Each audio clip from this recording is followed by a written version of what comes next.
I am utilizing the Bid Integrations plugin to establish a connection between these two platforms. Let's go to Bid Integration Dashboard. Create Integration. Search and select Contact Form 7. Select a form. Next. Now here, search and select Smaily.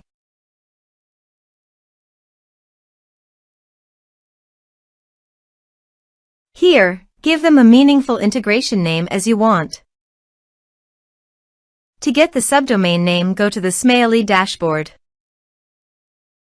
Click the profile name on the top right corner, then click Preferences. Now copy the subdomain name.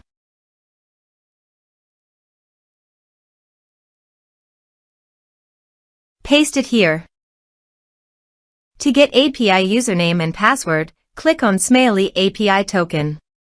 Click on Create a new user. Now copy the username. Paste it here. Now copy the user password.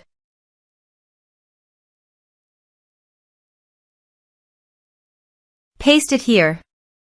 Now click Authorize. Authorization is successful. Click Next. Now map the field.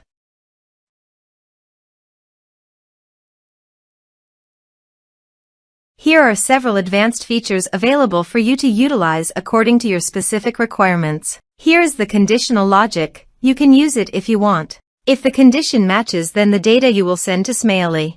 Click Next. Now save the integration. Go to the Contact Form 7 and fill in the form.